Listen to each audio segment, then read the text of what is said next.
Hello everyone, Dr. Victoria Skirbo here, speaking to you from the Seeds of Transformation Healing Center in Wareham, Massachusetts. It's time again for Taroscopes for the month of December 2021, and we're going to be starting with the sign of Libra. Libra is a cardinal air sign. It is a sign associated with partnership. People with Libra in their chart generally like being the member of a team, usually a two-person team, but I guess more as well. Um, so before we get started with the card reading, I want to take a look at the astrology for Libra. So just let me bend over here and grab it.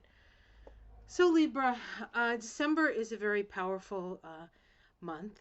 It is full of big things that are happening. We have a new moon eclipse in the sign of Sagittarius. For you Libras, Sagittarius is the sign associated with your third house. So we're dealing with your neighborhood. What you see outside your front door. It's also associated with um, siblings, and it is the house associated with, naturally associated with Gemini. So we're dealing with our ability to meditate, to learn. It's a curious place, and so with this new moon in Sagittarius, we could be having a sort of new interest pop up. That new interest, however, because this new moon, although in new moons are about beginnings, it does come at the south node of the moon.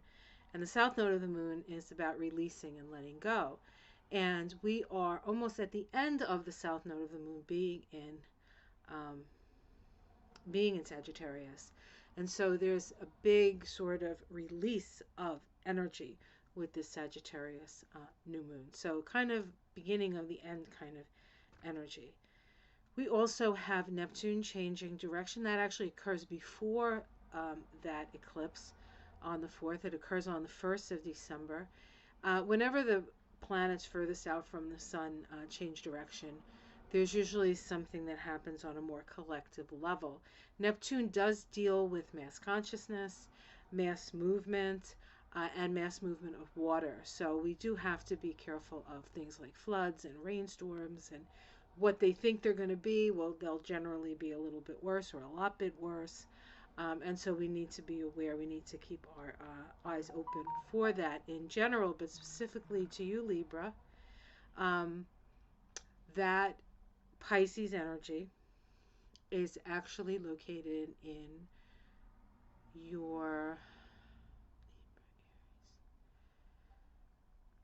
in your eighth house. No, in your sixth house of health. So you need to be extraordinarily careful with your immune system with this shift in energy. Now, Neptune has been there for a while, so you might have been experiencing some issues with immunity. But this change of direction of Neptune, and Neptune does rule uh, contagion. So you have to be especially aware and awake around those issues. So use good hygiene, wash your hands. If you're out among a lot of people, it's probably a good idea to wear a mask, whether you are vaccinated or not. It has nothing to do with it. It has to do with immunity. So just be aware of that. I think that's important. For Libra, we have a full moon in the sign of Gemini with the sun in Sagittarius. Again, we are in the house of health, and also with the sun in Sag, but the moon in Gemini brings in that 12th house. And so we have an opportunity, we have an awareness around health and well-being, both physical and emotional and spiritual. So we can work from both sides. We can work on the physical side, and you also want to work on the spiritual side. And that full moon energy is going to illuminate something for you so that you can do what you need to do for yourself. Venus, the planet of love, and your ruling planet, Libra, does go retrograde in Capricorn. Now for Libra, Capricorn sits in the fourth house of family, clan, heredity, um, home. And so there is a reevaluation of home. There is a reevaluation of um, familial memories, things, the structures on which your family of origin are built. Those are the kind of things that will be up for review with Venus moving retrograde through that place. Plus, Venus also makes, right before it goes retrograde, it makes a conjunction to Pluto, and because of its retrograde cycle, it's going to actually make two more. So between the day that Pluto, let me see, Venus and Pluto conjunct on the 11th of December, again in February, I think, or January, and the last time in March. So let me just make sure I'm right here. That it's not at the end of this year.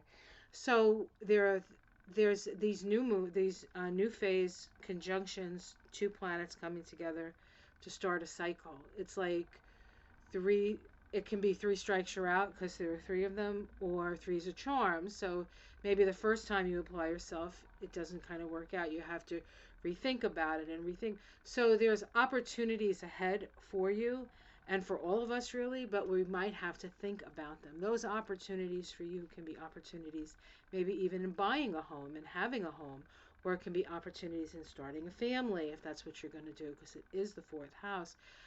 It can be renovating your house, right? Renovating, making your home be more worth more because you're putting love and care and some energy into it. And there is an energy of renovation. So this may be a time when you find yourself renovating your home. But you do have to be careful of your money situation with that, because with Venus retrograde in Capricorn, there can be some issues with monies and loans and banking, because that's all Capricorn stuff. Jupiter does move into Pisces at the end of the month.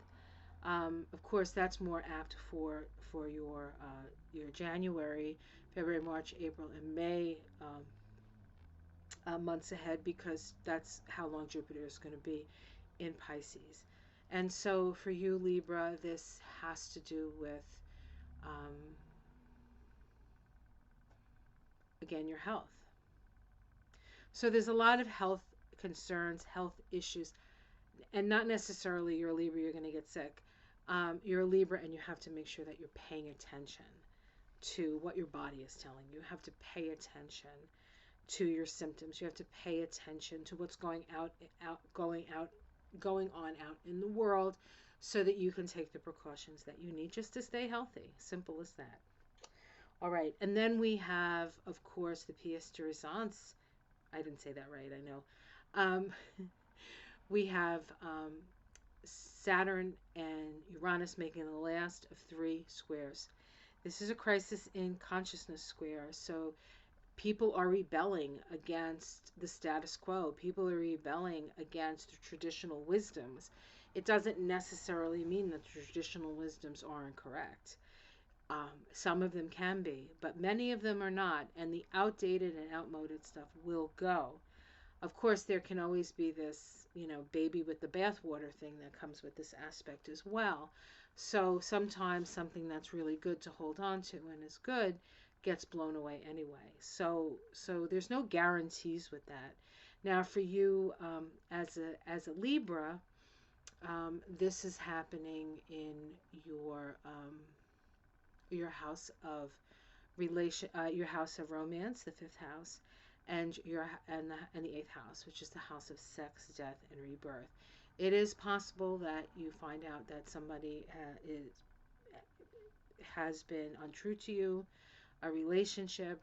This can be like another relationship comes in and disrupts the status quo when it comes to relationships. So that can be a possibility. But really, it has to do with these fixed emotions that we have, the things that we refuse to let go of, that are really up for destruction.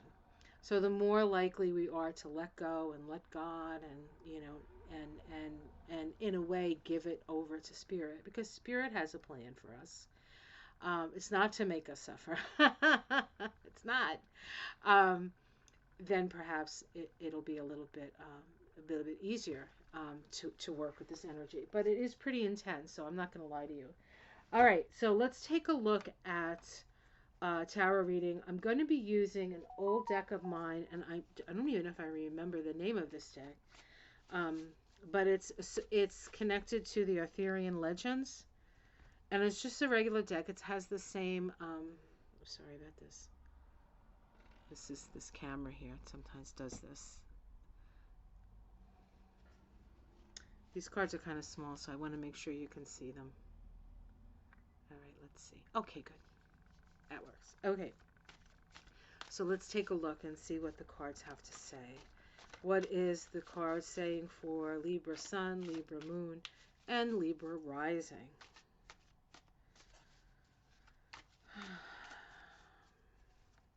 You know, with Chiron and Aries, for years, it had been for a couple of years now, and then will continue for a couple of years. It's really hard to be in a healthy relationship if you don't know who you are. And Chiron and Aries is kind of that energy. So people are really trying to figure out just for the most part, who they are before they can be in relationship. So it does make for some maybe lonely times in some cases, but ultimately fulfilling. Okay, so we start with Camelot. Camelot, Camelot, I know it sounds a bit bizarre. Um, this is the Ten of Shields, which in this deck is the Ten of Pentacles. So this is about home and family and coming together. And so the energy of togetherness, the energy of being with your family in a beneficial sense, not in a traumatizing sense or whatever, right? Just like being around the people that you love. That's how this um, the energy for Libra starts. The challenge is the Five of Shields. The Five of Shields. This is called the Wasteland. The Wasteland. This is about um, destitution. Because it's a crossing card, I think that there's a lot of fear around losing what has been built up to this point. And to a certain extent it's a reasonable fear, because we are moving through a period where many things that have been built will come crashing down. Some are necessary and some are just going to be collateral damage at this point. So there is a challenge, like how do you keep your sense of abundance in the face of what most people are seeing as perhaps a downturn in your ability to maintain your lifestyle or your life. At the root, we have the Four of Shields. At the root of that fear, I think, is this inability to let go of resources. If I let go, if I pay my taxes, then somebody else's life is going to get better and mine's not going to get better. Things like that. But the taxes are what helps everybody's life get better. And the more, and we all win. We all win when people's lives are better. And we're losing now because people don't feel like their lives are very good. And there's a lot of very desperate people out there. And those who aren't desperate are terrified. So that's not good, right? And so the core of this, like, oh my God, is this the end of it all? Is based on the fact that you don't trust that by opening your hand and giving, you shall receive, right? A closed hand cannot accept anything. You have to open your hand, and sometimes you have to let go of something. And in the case of what these cards are showing, it has to do with finances or resources or things that you value. Now, it is things that you value. So if you value a relationship above all, it could be a relationship. But there is a willingness to let go of something that can ultimately make it better or not, but taking that risk, um, because you won't be able to hold on to what you have. Nothing lasts forever. So if you're in a really good situation, in a really good place, and you're afraid of sharing the wealth, or you're afraid of poverty even, then that energy, you're constricting. So you constrict your energy. It can't come in, and you can't utilize it. It all sort of goes inside. So let's see what's in the past. We have the King of Swords in the past. This is somebody who is very cut and dry. There can be a coldness to this energy. A judgment. You've been judged, perhaps. This could be even the judgment of society. Like, how does society see you? You know, what's important? Does it matter what society thinks? Libra sometimes really cares about that. In the sky, we have the Two of Spears. This is an opportunity for commerce, an opportunity for communication, an opportunity to get out of perhaps the stultifying situation you're in. Maybe you're only hanging out with family and you're not hanging out with other people, and you're not really able to share creative input back and forth to people, right? But it's available to you. So Spirit wants you to know that there are people out there who want to talk to you. There are people out there who want to hear what you have to say. There are people out there, but you have to be willing to go out there, I think, and take the risk. We have in the immediate future the Ten of Swords. So something is definitely coming to an end. It's coming to an end. And it can be, you can get caught up in that. You can get caught up in that, in the destructive energy of that. However, with every end is a new beginning. And so while right now everything looks like the world is coming to an end, in some, now you may be looking at the world, the whole world, like looking and say, oh my God, everywhere I look at the news and everything is falling apart and everybody's losing their mind. Or it could just be in your own life where it seems like everything is slipping out from between your fingers. The more you're willing to release and let go, the better chance you have of starting new on a better foot, because there's always dawn after the darkness. The sun always rises. So there is another chapter. It's just that it looks a little grim from this perspective. How it's seen from the outside, the sun. I think there are people in your life that finally say, "Oh my God, the sun is rising." They're seeing the situation that they're in, and now they're freeing themselves from a situation that maybe they see as being unhealthy. So they see you as illuminated in some sense. We have the Eight of Spears, which is the Eight of Wands here in this card. This is your domestic situation. Things are going to change very quickly. Information is going to come in very quickly. There's a lot of energy and luck here coming in to your domestic situation. Hopes and fears, the Ace of Spears. This is the Ace of Wands. I would say it's a hope for new creativity, new beginnings. The Nine of Shields here. This is called Ragnell, and this is about somebody, a divine being that takes on the skin of a mortal, and starts to come into their own sense of divinity. We have the Knight of Swords. So this can be impulsive action, so you need to be careful of that. The Nine of Spears. which is called Wind Harp of War. Wind Harp of War. So this is more. This is even more chaotic, more chaos energy. So there can be a man coming in, a young, impulsive person coming in. It can be a man. It can be a woman. It has energy of the masculine, so it could be either. But their energy is very yang, creating creating some upheaval.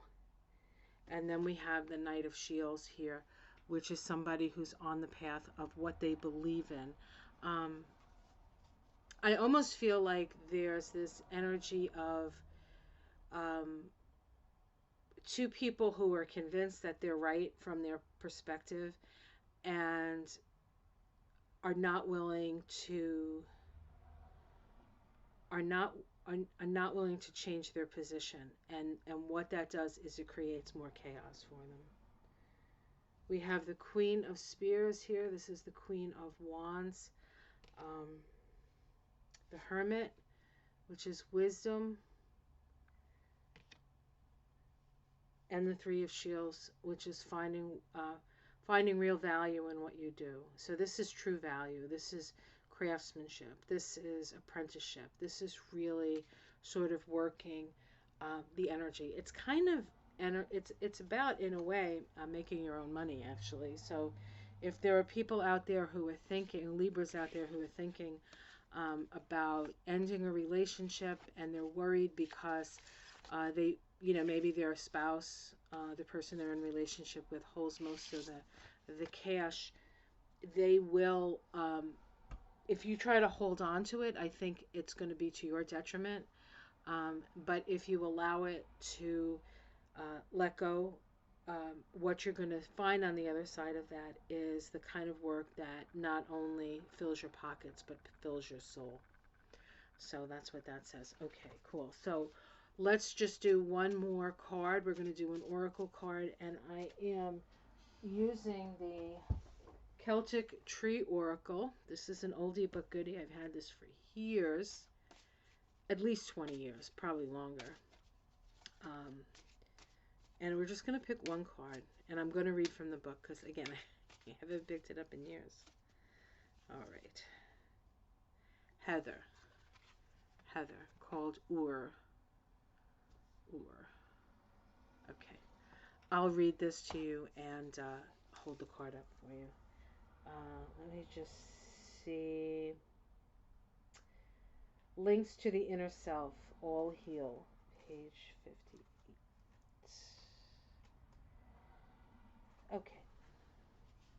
And I'll hold this up while I read it so you guys can see beautiful artwork here. Here we go.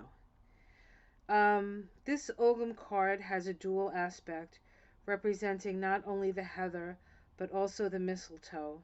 The outer meaning conveyed by Ur, heather, is the symbolic gateway linking the fertile earth and the spirit world. Mistletoe, traditionally known as all heal, is an invisible fertility symbol on solid foundations, revealing the inner meaning. At the time of the midsummer rise, the sun casts three spreading rays of light, which open the gates of Amwin, the portal to the other world. And we can see that right there. There's the three rays coming out.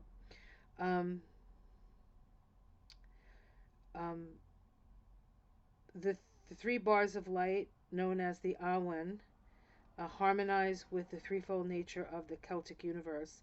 The honeybee, which orients itself on its journey from the heather to the hive in relation to the position and angle of the sun, was regarded by the Celts as messengers traveling the slanted sunlit path to pass through the gateway to the spirit world.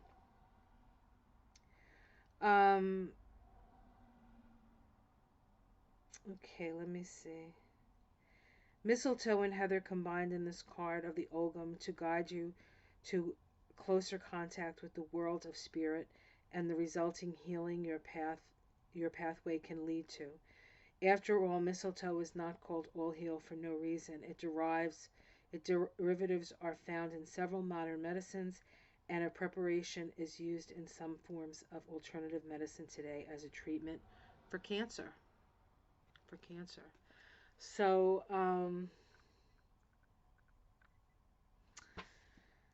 Uh, so we are, this is really about moving from one dimension to another, quite frankly. And in that movement, in that forward motion, um, you're healed. You are healed. But right now, you're going through the hardest part of that. The hardest part of that. So that's what I see. I hope you enjoyed that. Have a have a wonderful holiday season. I know that it was kind of a heavy reading. I do appreciate that, but it's time. It's time for you to move on. It's time for you to let go. It's time for you to move into a better situation because, quite frankly, these cards indicated that the situation you find yourself in isn't all that good, actually. And it would benefit you to move on and, to a certain extent, cut your losses because on the other side of that is really true satisfaction. True satisfaction.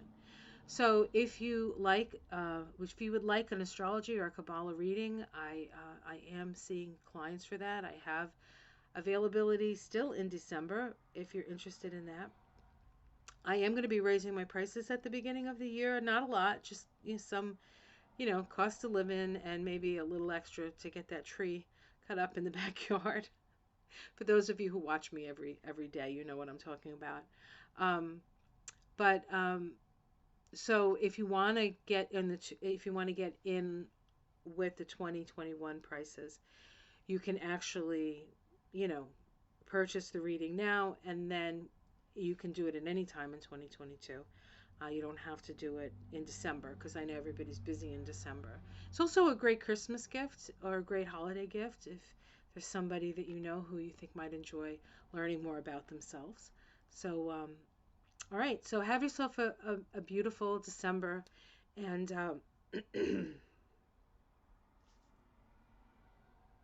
don't be afraid. Don't be afraid. What may seem to you as a great loss is actually a great new beginning, and the people around you see it. And so you'll have plenty of help getting through this. Don't You are not alone in this, okay? All right, guys, much love. Namaste.